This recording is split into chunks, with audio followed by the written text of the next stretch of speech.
আমাদের দেশের মন্ত্রী মিনিস্টার সরকারি বাহিনীর লোকজন কথাই বলতেন শেখ হাসিনা তাহাজ্জুদ পড়ে।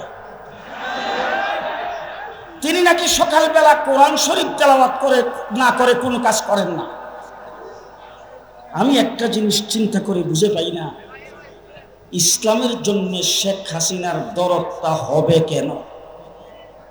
তার একমাত্র সন্তান আপনাদের এই রংপুরেরই সওয়াল, বিয়ে করেছেন খ্রিস্টান। তার একমাত্র বোনের ঘরের ভাগ্না বিয়ে করেছেন খ্রিস্টান। তার একমাত্র বোনের ঘরের ভাগ্নি বিয়ে বসেছেন একজন শয়তানের কাছে।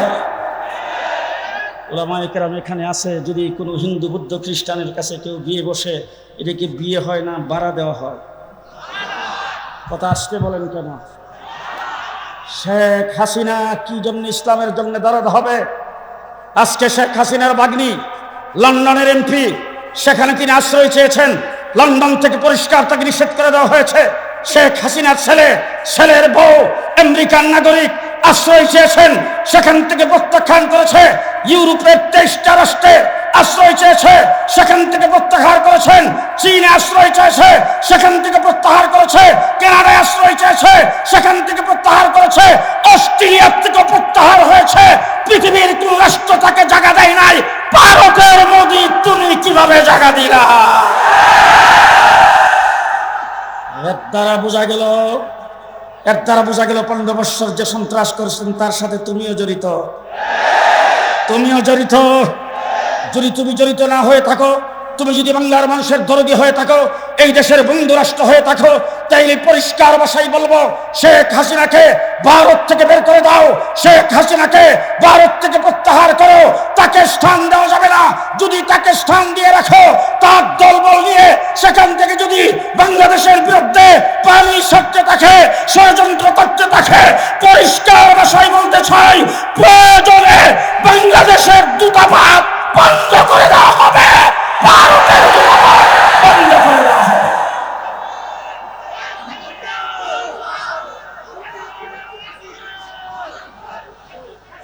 সংগ্রামী সাথী ও বন্ধুগণ, আরেকটি কথা বলতে চাই। বাংলাদেশে অনেক সংগঠন ব্যান করা হয়েছে। জেলখানায় ছিলাম 2 বছর। জেলখানার ভিতরে একদিন আমাকে কুটি চালান করবে একজন মানুষকে আমার সাথে গাড়িতে উঠেছে। উনি আমার পাশে এসে বলতেছে, হুজুর আপনি জেলখানায় আসছেন শুনে খুবই দুঃখ লাগছে। আজকে আপনাকে পাইছি, আমার কিছু ইতিহাস আপনার কাছে বর্ণনা করব।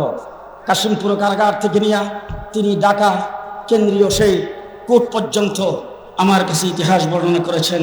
তিনি একজন কোরআন শরীফের প্রচারক। তাকে ধরে নিয়ে তার নামের একটা দল নিজেরা প্রশাসনে বানিয়েছেন। সেই দলের নাম হলো আল্লাহর দল। আল্লাহর দলের পুলিশেরা নিজেরা আল্লাহর দলের কিছু উদ্দেশ্য লক্ষ্য, যেটা দেশের জন্য ক্ষতিকর, যেটা সন্ত্রাসের সাথে মিল, এরকম কিছু করে দলটাকে ঘোষণা দিয়ে বের করে তাদেরকে যাবজ্জীবন কারাদণ্ড দিয়েছেন। বাংলাদেশে এমন অনেক দল সন্ত্রাসের দায়ে যদি ব্যান হতে পারে, তাইলে আমি বাংলাদেশের এই সমস্ত ওলামায়ে কেরামকে সাক্ষী রেখে বলতে চাই, আওয়ামী লীগ 15 বছর, ছাত্রলীগ, যুবলীগ যেই সন্ত্রাস করেছে, সেই দল 1 নম্বরে ব্যান হবে। 1 নম্বরে ব্যান হবে।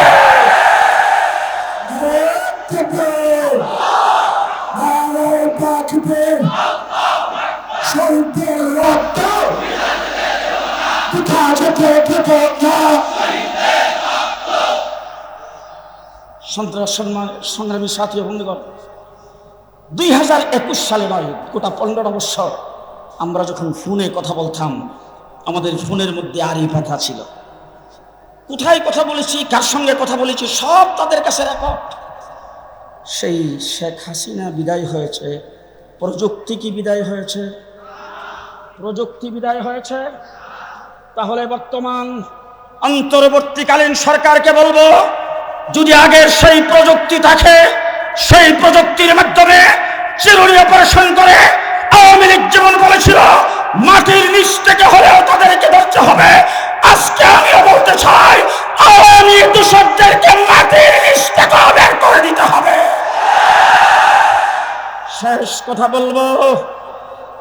কথা বলবো, ফাঁসির কাস্টে অনেকে ঝুলে জেলখানার ভিতরে। যেখানে ফাঁসি দেওয়া হয় সে জায়গাটাও দেখে এসেছি, রাতের 12টা 1 মিনিটে সেখানে ফাঁসি দেওয়া হয়। আমি আজকে রংপুরের মাটিতে দাঁড়ায় দাবি করব, অন্তত ফাঁসি দেন, বিচার করেন, কোর্টের মাধ্যমে করেন, জেলখানার ভিতরে দেন, আমাদের কোনো আপত্তি নাই। কিন্তু আবু সাইদের বুক যেই ব্যক্তি গুলি করে যাত্রা করেছে, আর যেই শেখ হাসিনা স্বরাষ্ট্রমন্ত্রী ওবায়দুল কাদের, হাসান মাহমুদ, আর সেই আইনমন্ত্রী যাদের হুকুমে এই কাজটি করেছেন, তাদেরকে রংপুরের কোর্টের সামনে প্রকাশ্যে ফাঁসির কাষ্ঠে ঝুলিয়ে দিতে হবে।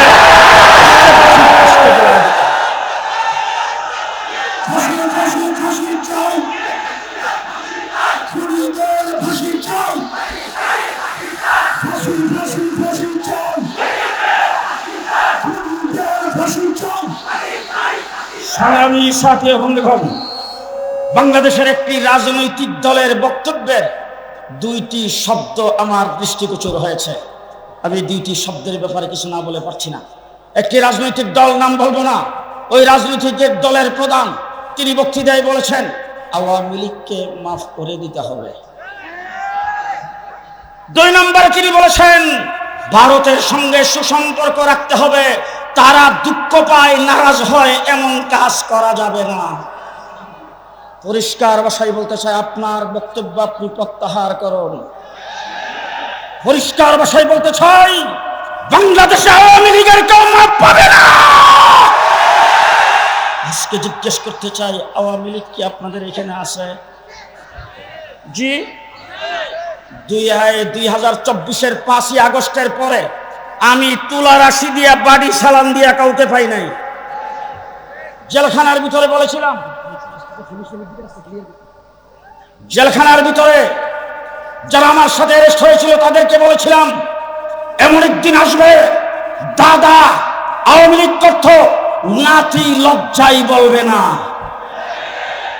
আজকে সে অবস্থার সৃষ্টি হয়েছে কিনা? আরো জোরে বলেন, আরো জোরে বলেন। পরিষ্কার ভাষায় বলছি, বাংলাদেশে যদি সামনে নির্বাচন হয়, নির্বাচনে যদি কোনো পাইতারা করে নৌকা মারখা নিয়ে কেউ আসে, নৌকাকে বুড়িগঙ্গায় ভাসায় দিতে হবে, ভাসায় দিতে হবে। ধন্যবাদ জানাই রংপুরবাসীকে, ধন্যবাদ জানাই মাওলানা ইদ্রিস আলীকে, ধন্যবাদ জানাই মাওলানা ইউনূস সাহেবকে এবং তার সহযোগীদেরকে আজকের এই সমাবেশ উপহার দেওয়ার জন্য। রংপুর বিভাগে হেফাজতে ইসলাম মজবুত, শিশার আলাপ প্রসারের মতো সংগঠন হবে। প্রত্যেকটা জেলায় জেলায় শানে রাসালাত সম্মেলন হবে। নাসরুম মিনাল্লাহ, ফাতহুন করিম, অবশ্যিরিল মুমিনিন। হযরত মাওলানা মামুনুল হক সাহেব পুলিশ লাইনের কাছে এসেছেন। যারা মাইকের আওয়াজ শুনতেছেন, আপনারা একটু মেহেরবানি করে রাস্তাটা ক্লিয়ার করে দেন, রাস্তা ক্লিয়ার করে দেন। শুনেন শুনেন শুনেন, মাইকের আওয়াজ যতদূর পর্যন্ত শোনা যাচ্ছে আপনারা রাস্তা ক্লিয়ার করে দিবেন। তারা গাড়ি আটকাবেন না, তার সঙ্গে মুসাফা করার জন্য কেউ চেষ্টা করবেন না। তিনি এখন স্টেজে উঠে বক্তব্য রাখবেন, তাড়াতাড়ি তাকে আসার ব্যবস্থা করে দেন।